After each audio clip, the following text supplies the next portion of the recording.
नमस्कार, अपनी अपनी अपना राग के साथ हाजिर हूं मैं अनुपम। उत्तर प्रदेश में कांवड़ यात्रा का बड़ा कार्यक्रम शांतिपूर्ण तरीके से संपन्न हो चुका है, लेकिन शांतिपूर्ण कांवड़ यात्रा पर एआईएमआईएम अध्यक्ष असदुद्दीन ओवैसी सियासत करते नजर आ रहे हैं।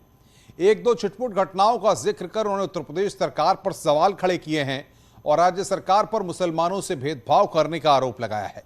लेकिन ओवैसी अपने ट्वीट और बयानों में उन मुसलमानों का जिक्र नहीं करते जिन्होंने प्रदेश में कई जगहों पर कांवड़ियों की सेवा की, कांवड़ियों के रास्ते पर फूल बिछाए और कांवड़ियों का भव्य तरीके से स्वागत किया।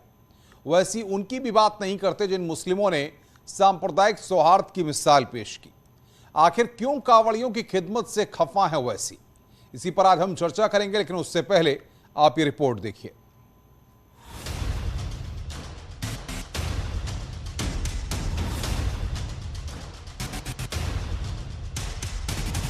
कांवड़ियों की खिदमत से ओवैसी क्यों खफा? कांवड़ यात्रा के लिए आप टैक्स पेयर के पैसों से हेलीकॉप्टर से फूल बरसा रहे हैं। यूपी की भाजपा सरकार बहुत अच्छा है।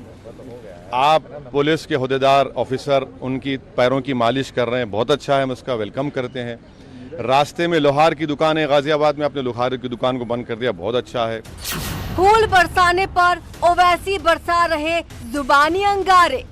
आप भेदभाव क्यों कर रहे हैं भाई? अगर कोई नमाज पढ़ता है चंद मिनट के लिए तो पब्लिक पॉलिसी डिस्टर्ब हो रही है, दंगा हो रहा है और क्रिमिनल इंटेंट है ही नहीं उसमें दंगा करने का। 295 153 लगाते आप, तो आप हम बीजेपी भाजपा की उत्तर सरकार से कह रहे हैं कि आप इक्वली ट्रीट करिए, डिस्क्रिमिनेशन मत करिए जो आप कर रहे हैं। एक के लिए ट्रैफिक डाइवर्ट, दूसरे के लिए बुलडोजर।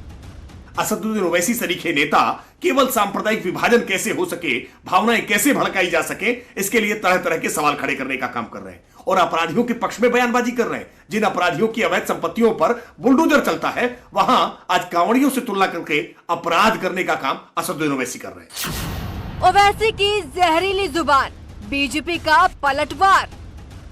देखिए, कांवड़ यात्रियों की सेवा हम करते हैं और करते रहेंगे। इस प्रकार के जहरीले ट्वीट से न सरकार की सेहत पे कोई असर पड़ता है, न उसमें बदलाव आएगा, न समाज के ऊपर इसका कोई असर पड़ता है। और ये एमआईएम के मुखिया जो आए दिन ये जहर उगलने का काम करते हैं, समाज को बांटने की कोशिश करते हैं, अपना वोट बैंक बढ़ाने के लिए इस प्रकार के बयान दे करके चर्चा में आने का असफल प्रयास करते हैं। इससे उनको बाज आना चाहिए। धार्मिक यात्रा पर ओवैसी की सियासी नफरत। ओवैसी जी ने उस पर नहीं बोला कि मुस्लिम हिंदू भेष में भगवा ओढ़कर और मजार को तोड़ा, उस पे ओवैसी की कोई वक्तव्य नहीं आई, उस पे कोई बोली ओवैसी की नहीं आई। जो दंगा भड़काने का काम करता है, जो समाज को तोड़ने का काम करता है, ओवैसी उसके पक्ष में रहते हैं। ये दुर्भाग्यपूर्ण उनकी मानसिकता है।